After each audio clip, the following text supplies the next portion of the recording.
On the morning of February 24th, 2023, chaos erupted in an upscale home in Reston, Virginia. A young woman stood trembling on the porch, her voice frantic as she called 911. "Can you come down with me? We're getting the ambulance here now. My host kid is downstairs," she said, her words barely coherent. That woman was 22-year-old Juliana Magalhaes, a Brazilian au pair living with the Banfield family. Inside the home, the scene was horrifying. Two people lay bleeding. One was a man, unfamiliar to neighbors, and the other was Christine Banfield, the 37-year-old mother of the household. When officers arrived, Juliana rushed to meet them, visibly shaken. She pointed inside the house, whispering that someone had been stabbed. In the living room, 39-year-old Joseph Ryan lay motionless, a bullet wound in his chest. Just down the hall in the master bedroom, police discovered Christine, brutally stabbed multiple times. The couple's 4-year-old daughter was later found in the basement, holding tightly to a stuffed toy, visibly traumatized but physically unharmed. At first, police suspected a home invasion. Juliana and Christine's husband, 41-year-old Brendan Banfield, claimed Ryan had broken in. Brendan, they said, acted in defense of his family. But detectives couldn't ignore the oddities. There were no signs of forced entry, and why would an intruder end up murdered with his own weapon, one that lacked his fingerprints? Christine Banfield was widely respected in her community. A skilled intensive care nurse, she was known for her calm demeanor, professionalism, and compassion. She had spent years working overnight shifts at the hospital, saving lives while others slept. At home, she was a loving mother and devoted wife, at least in public view. Her family's life looked ideal. A stable job, a beautiful home, a healthy child, and even a live-in au pair to help manage the household. But beneath the surface, the Banfield home was far from peaceful. Christine's marriage to Brendan had been deteriorating. Friends noticed the growing distance between the couple, and Christine herself had confided in a few close co-workers that things weren't quite right. Brendan often stayed late at work and seemed emotionally distant. Still, Christine never imagined that her husband was having an affair, let alone one with the young woman she had welcomed into her home to care for their child. Juliana, bright-eyed and soft-spoken, had arrived from Brazil as part of a cultural exchange program. She moved into the Banfield home to care for their daughter and experience American life. Christine trusted her deeply, leaving her alone with her child, sharing meals, and treating her like family. What she didn't know was that Juliana and Brendan had become far more than just cohabitants. Their secret relationship had developed quickly, fueled by stolen glances and late-night conversations while Christine worked. Brendan Banfield wasn't just a suburban dad. He worked as an investigator for the Internal Revenue Service, a well-paying, stable job that demanded precision and professionalism. On paper, he was the model husband and father. But behind the image was a man who craved control. Former colleagues described him as articulate, calculated, and emotionally distant. He rarely took responsibility for personal mistakes and was known to manipulate situations to maintain a clean public image. Instead of ending his marriage honorably, Brendan began scheming. Divorce would mean dividing assets, possibly losing custody of his daughter, and dealing with public scrutiny. Brendan wanted Christine gone, not just out of his life, but permanently. Yet he knew that if she suddenly died, he would be the prime suspect. So he began crafting a plan, one that required not only precision, but a performance convincing enough to fool the police. He recruited Juliana into his scheme. Whether she acted out of fear, love, or confusion is still debated, but she agreed to help. Brendan needed someone to play the role of a violent intruder. Through a fetish role-play website, he found Joseph Ryan, a man willing to act out fantasy scenarios. Brendan lured him to the house that fateful morning under the pretense of a staged break-in. But what Ryan didn't know was that the fantasy would end with his death. That morning, Christine returned from a long night at work. She entered her home, probably expecting nothing more than a quiet morning with her daughter. Brendan was already awake, and Juliana was around as well. The young au pair would later tell investigators that she was preparing to take the child out, but returned to the house after realizing she forgot their lunch. What she walked into, she claimed, was chaos, a man attacking Christine and Brendan intervening to protect them. But police quickly noticed Juliana's story kept changing.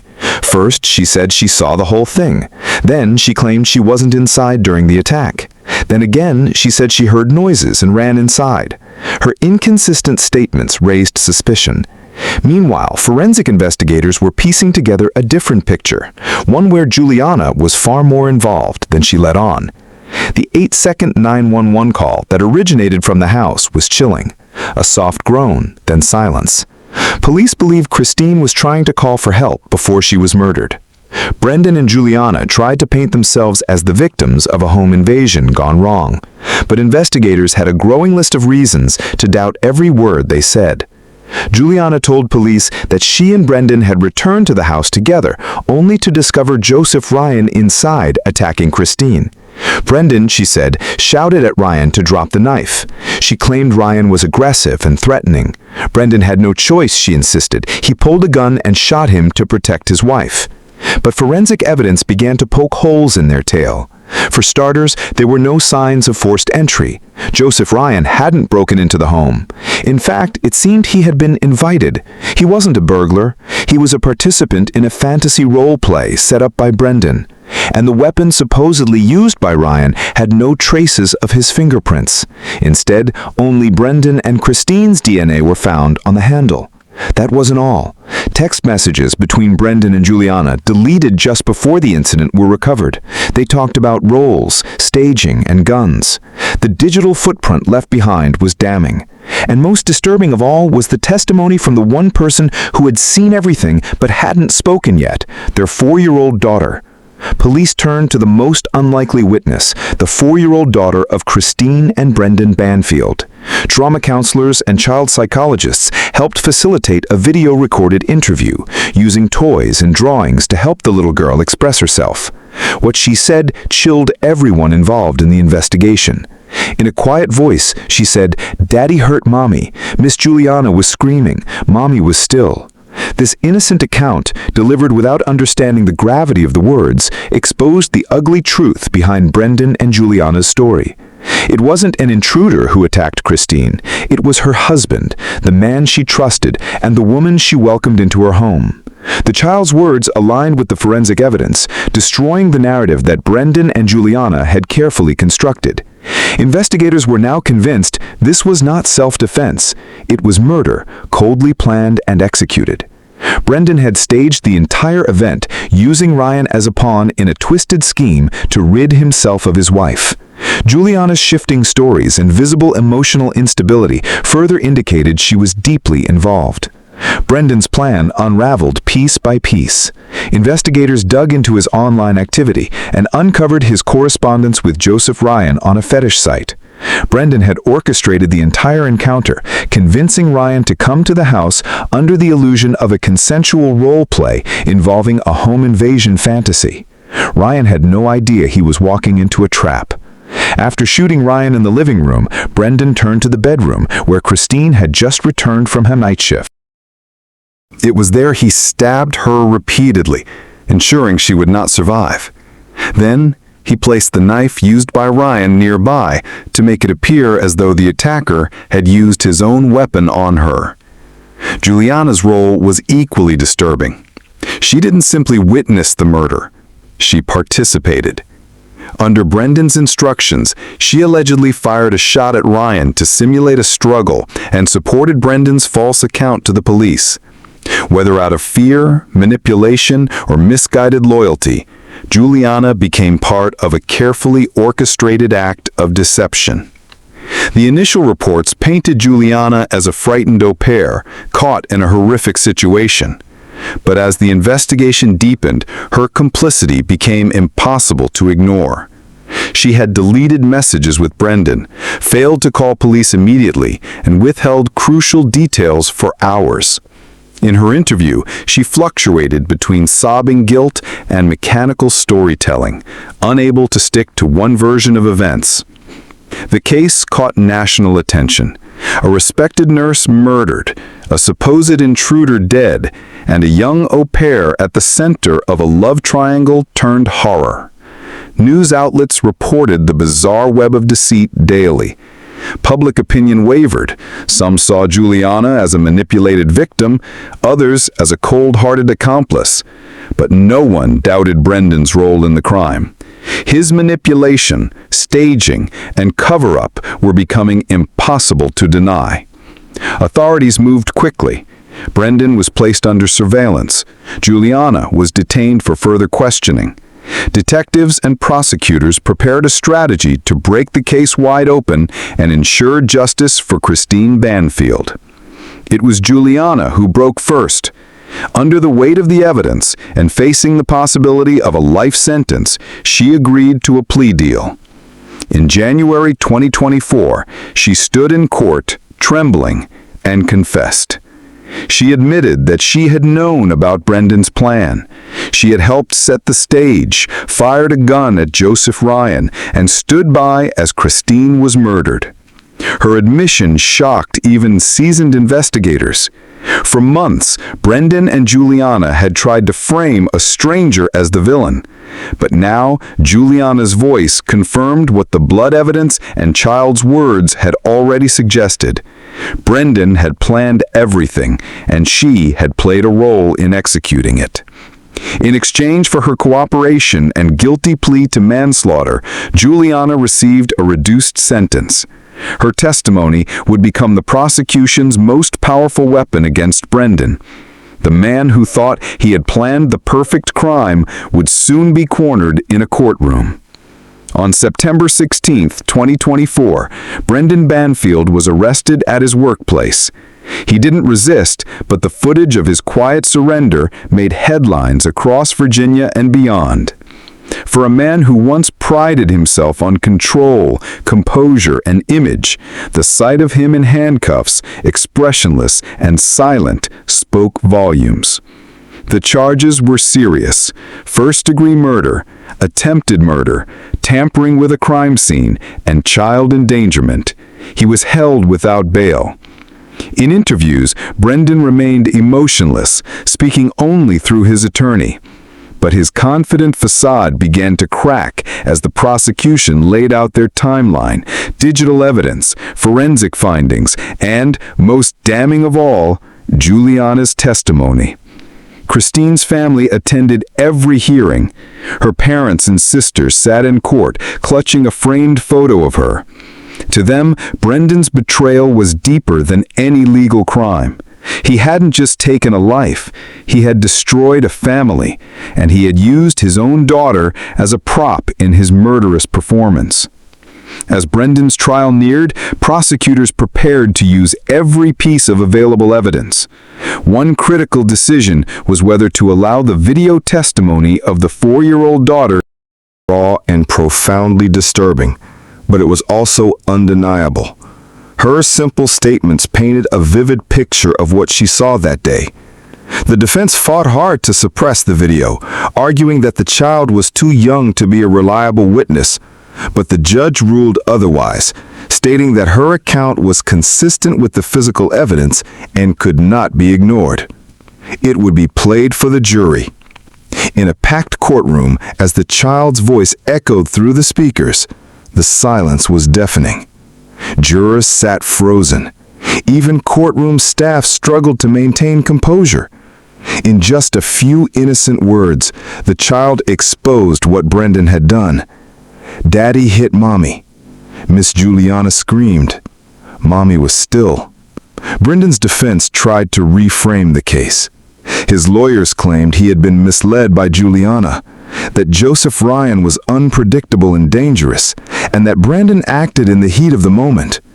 But every shred of forensic evidence, every deleted message, and every witness statement said otherwise. They pointed to Brendan's careful planning, his manipulation of both Juliana and Joseph, and his attempt to stage the scene. Brendan hadn't acted in fear. He acted with calculation. He had even gone as far as researching role-play crimes and staging props. His job at the IRS had made him meticulous and strategic. He used those same skills to kill his wife. Juliana's tearful testimony sealed it. She explained how Brendan convinced her, manipulated her emotions, and made her believe in a fantasy of love and escape. But in reality, she was just another pawn in his game. A game. He was engineering a narrative that would allow him to bury his marriage and build a new life with Juliana over Christine's grave. How did Juliana become part of something so dark? To understand that, investigators and later courtroom experts examined the dynamics of dependency. As an au pair on a cultural exchange visa, Juliana relied on the host family for housing, income, immigration status, and references. Brendan, older, educated, and fluent in the system she didn't fully understand, held power she may not have recognized until it was too late. Emotional manipulation can thrive in such uneven relationships. According to her later statements, Brendan made her feel chosen, special, more than just the usual help. He texted late at night, confided in her about marital problems, and invited her into conversations about what life could be like if things were different. Lines blurred. She became emotionally entangled, then romantically involved. Soon, secrecy became a shared language. Brendan allegedly framed Christine as an obstacle, a source of tension, someone who wouldn't understand.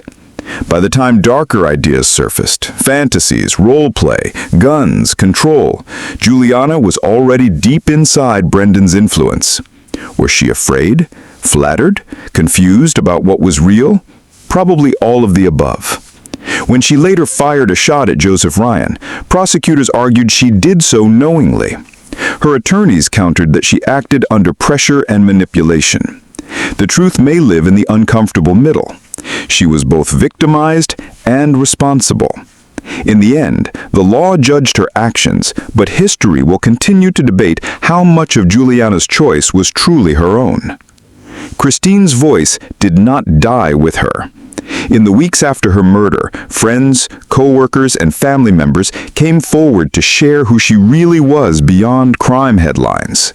At the hospital, colleagues remembered her steadiness in crisis, an ICU nurse who stayed late to comfort families after codes.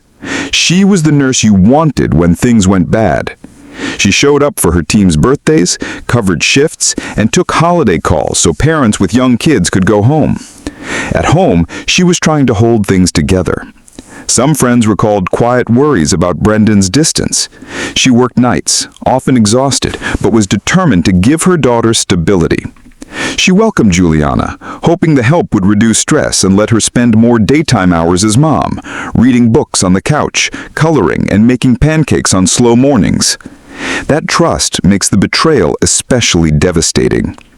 Christine's family organized a memorial that celebrated her compassion, humor, and fierce commitment to patient care. Her sister spoke about Christine's belief in telling hard truths and advocating for the vulnerable, principles that now echo in the fight to hold her killers accountable. In court, Christine could no longer speak for herself, but the people she had cared for, professionally and personally, rose to speak for her. Through them, she remained present, steady, and unbroken by the lies staged around her death. The community reaction spread far beyond Fairfax County. Local news first reported the case as a puzzling home invasion, then as a suspected staged crime, and eventually as a premeditated domestic murder with an au pair conspiracy. National outlets amplified it. Suddenly, dinner table conversations turned to domestic control, abuse masked by respectability, and the vulnerabilities within live-in childcare arrangements. Advocacy groups for domestic violence survivors highlighted the case as a warning. Abuse doesn't always look like bruises. It can be isolation, control over money and movement, or manipulation through immigration status. Au pair networks began circulating safety checklists, encouraging workers to establish independent contacts outside host families and to document uncomfortable situations. Some called for reforms to the visa system that would give au pairs more agency if conflicts arise. Neighbors who once waved politely at the Banfield house described a growing unease in hindsight, odd schedules, drawn blinds, and the sense that something was off but too private to question. After Christine's death, that reluctance to ask hard questions weighed heavily. Communities learned again that what looks calm from the sidewalk can conceal danger. The media storm was messy, but the conversations it sparked may save someone else whose life doesn't look the way it appears from the street. Brendan Banfield's trial began on June 27, 2025, drawing packed galleries and overflow coverage. Prosecutors opened with a stark narrative: a calculated husband who weaponized role play, manipulated a younger woman, and murdered his wife to avoid divorce. They laid out the timeline: Christine's return from a night shift, Ryan's arrival, the staged confrontation, the fatal shot, the stabbing, the 8-second 911 call, and the hurried effort to frame a stranger. Key evidence came in waves. Forensic experts explained blood patterns and wound geometry. Digital analysts walked jurors through recovered messages. Audio specialists authenticated the emergency call. Then came the emotional core, the child's recorded interview. The defense tried to exclude it, but the judge allowed it, with careful instruction about evaluating statements from very young witnesses. When played in court, the room fell silent. Juliana took the stand under her plea agreement. She described Brendan's control, her conflicting feelings, and the moment she pulled the trigger at his urging to make the scene real. The defense attacked her credibility, arguing she shaped her story to save herself. But her details matched the physical evidence in enough places to reinforce the prosecution's theory. Whether jurors would see her as a co-conspirator telling the truth or a self-serving witness remained one of the trial's biggest questions. The legal stakes for Brendan are enormous. He faces first-degree murder for Christine's death and additional counts tied to Joseph Ryan's killing, crime scene manipulation, and child endangerment for exposing his daughter to extreme violence. First-degree murder in Virginia can carry life imprisonment. Aggravating factors, planning, use of deception, and involving a child can weigh heavily in sentencing if he's convicted. Even if jurors deadlock on the top count, lesser included offenses such as second-degree murder or felony homicide remain pathways to long prison terms. The prosecution argues premeditation, digital planning, luring a third party, and staging evidence. The defense leans on reasonable doubt, claiming Brendan entered a chaotic scene involving Ryan, acted to protect, and later panicked, making poor choices that now look like staging. They also push the idea that Juliana, not Brendan, escalated events beyond his intent, muddying who controlled the violence. For Juliana, the plea to manslaughter dramatically reduced exposure, but sentencing still looms. Her cooperation could lead to further leniency or not, depending on how the court weighs her involvement in Ryan's death and the trauma inflicted on a child. Immigration consequences also hover in the background. Felony convictions can trigger removal proceedings after sentence completion. Jury's eventual decision will shape not only prison time, but the narrative history records about who held the most responsibility that day. This case forces hard reflection on trust, power, and the hidden edges of domestic life. Christine welcomed help into her home so she could keep working the job she loved. Brendan turned that trust into leverage against his wife, his child, and the young woman who depended on him. The violence that followed was not a sudden explosion. It was a sequence of choices built in secrecy, rationalized step by step, until murder felt, at least to one mind, like a solution. Technology both enabled and exposed the crime. Private messages emboldened fantasy. Deleted data resurfaced as evidence. Audio, Timestamps, location pings, and digital forensics restore the truth two living witnesses tried to bury. And a child's voice, small, clear, uncoached, cut through adult lies with devastating simplicity. When systems work together, law enforcement, digital forensics, child advocacy interviewing, and community support, truth can survive even deliberate deception. Let Christine's story stand as warning and call to action. If something feels wrong in a relationship, distance, control, secrecy, speak up, document, reach out to friends, counselors, or hotlines. If you work inside a family home as an au pair, caregiver, or tenant, build outside support and know your rights.